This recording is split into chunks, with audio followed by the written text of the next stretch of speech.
Good morning, everybody. Happy Sunday. Welcome to another episode of Live from Morning Skate presented by our friends at FanDuel.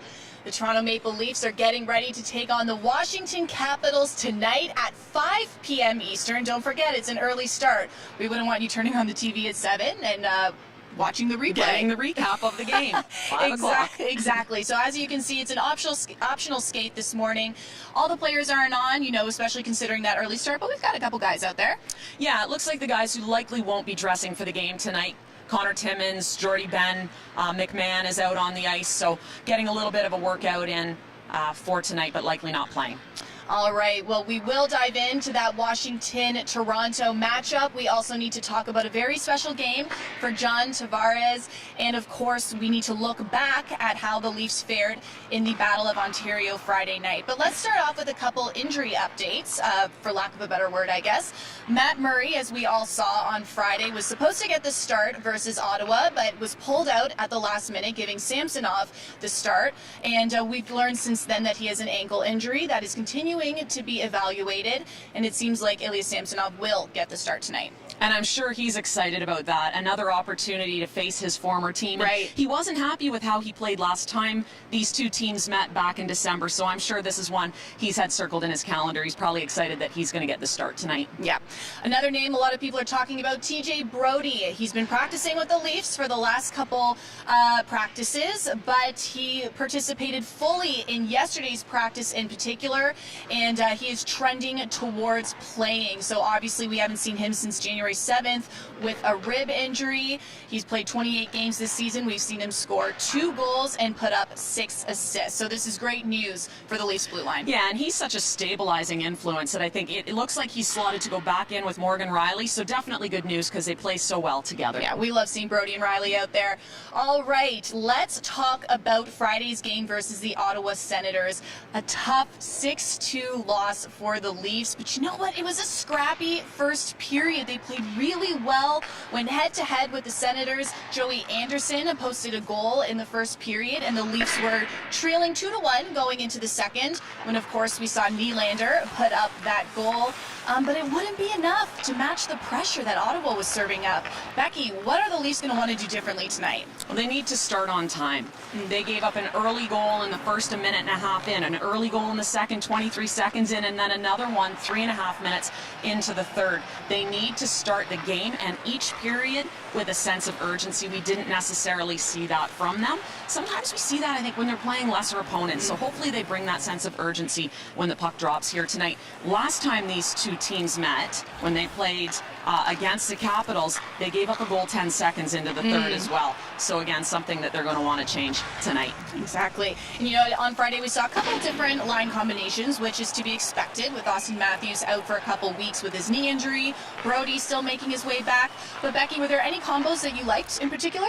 Well, I think Tavares going back up onto the top line, being reunited with Marner. They've had some great chemistry this year, and he certainly rose to the occasion. Had a great game, 6 shots on goal, had the assist. So that's one that I liked. That line played well. And then I think Joey Anderson and finding a little bit of chemistry with Kerfoot. Nice goal. And since he's been back in the lineup, 2 games, a goal and an assist. He had a goal previous to that as well. So a guy we're starting to see a little bit more from, and I think wants to bring more offense, and we're seeing his ability to do that.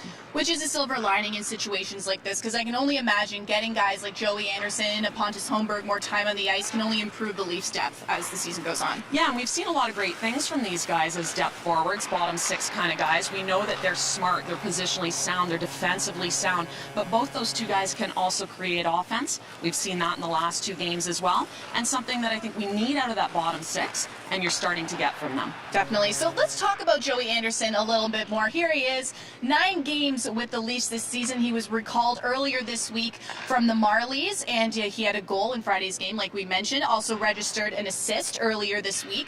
What more can you tell us about Anderson's play? Well, 14 goals, in his 30 games with the Marlies so far this year. He's a first unit power play guy. He's a first unit penalty kill guy. So you see that he's got the ability to play both sides of the puck. Not that you expect him to play in those situations necessarily here, but it just shows the ability to play both the offensive and defensive side of the puck. Yeah, good things coming from Joey Anderson. I'm sure much more as this season goes on. Another person who had a fantastic game Friday night was John Tavares. You mentioned his production earlier. He created a ton of opportunities, really stepping up to that first line at center position, assisting on Nylander's goal, and registering 6 shots on goal in just over 13 minutes heading into the third period. So looking very much like Toronto's captain Friday night.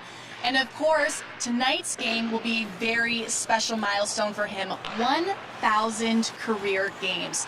I am exhausted just saying that sentence. I can't believe the production we've seen from him continuously year after year. You know, and we all know this is a big deal, okay? Only 375 other NHL players have reached 1,000 career games. But Becky, what can you drive home about how big of an achievement this really is? Well, you look at how many guys have played in the NHL to get in the top 375, but if you break it down even further, how many people play hockey in this country alone that would just die to be able to step foot on the ice in an NHL jersey?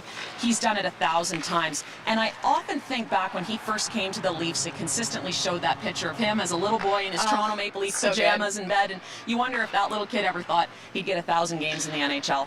And look at that, 944 career points as well. That's a significant number. It is. That puts him in the top 112 all-time scorers. So again, pretty amazing what he's done in the 999, about to be 1,000 games in the NHL. Exactly, and that leads me to my next question, because it's one thing to play 1,000 games, it's another to do it the way he's done it. This season, he has had 49 points in 48 games, and he's like putting up numbers like top 5 seasons of his career, top 4 seasons of his career in terms of points and in terms of goals. Why do you think he's been able to do it the way he's done it and be consistent for so long? I think it's a relentless work ethic. And you see that with him. There's no complacency to his game. Here he is coming into this season, and all you hear is how hard he worked in the summer to improve his skating, to reinvent himself. And that's so important for these guys. You play one way when you're in your 20s, but you get into your 30s, and sometimes things have to change, and hard work is really the key, and you see that from him. Yeah, you always see him on the ice working on his stride. I know that's something in particular that he's spoken about working on, and that work never ends, but that's exactly why JT does it the way JT can. And I want to ask you, you know, having a player like Tavares who's played 1,000 games in the locker room, what does that do for a team, especially one with such young generational talent like the Leafs? Well, sometimes as a young player, you look up to players not because of what they say, but because of what they do. And when you see a guy that's got that kind of statistics behind his name, and you see the work ethic that he puts in, you have to follow. And so that's exactly what you want from a leader, is you say one thing, you do the same thing, and you lead by example. Congratulations to John Tavares on NHL career game at number 1,000. Okay, tonight's matchup against the Washington Capitals. This is the third and final meeting between the Leafs and the Capitals this season. This season series is currently split at 1 win apiece.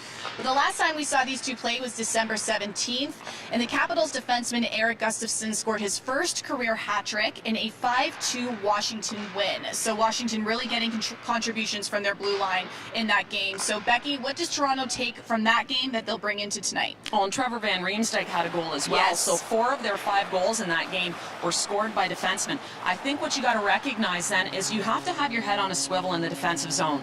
There's times when the D will sneak in behind them. You get a little bit puck focused. So you can't get puck focused. Everyone's got to understand what their role is in the D zone. Have your head on a swivel. Do your own job.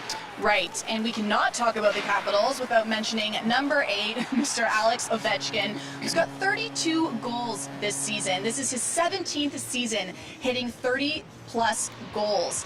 But you know what? The Leafs have done a solid job at keeping him under wraps. They've limited the Cap Sniper to 0 points in their last 2 meetings, so can't ask much more than that. But what goes into that? How do they keep him under wraps tonight? Well, isn't that the million-dollar question? Yes. I don't know if anyone's fully been able to answer that based on how many goals he's put up throughout his career. But I think for the Leafs, it's just having an awareness of when he's on the ice. He's got 32 goals. 10 of those come on the power play. We know where he is the most dangerous, which is in his office at the tops of that circle. He loves to shoot the puck from there. So being aware of him, that's his spot on the power play, so recognizing where he is when he's on the ice.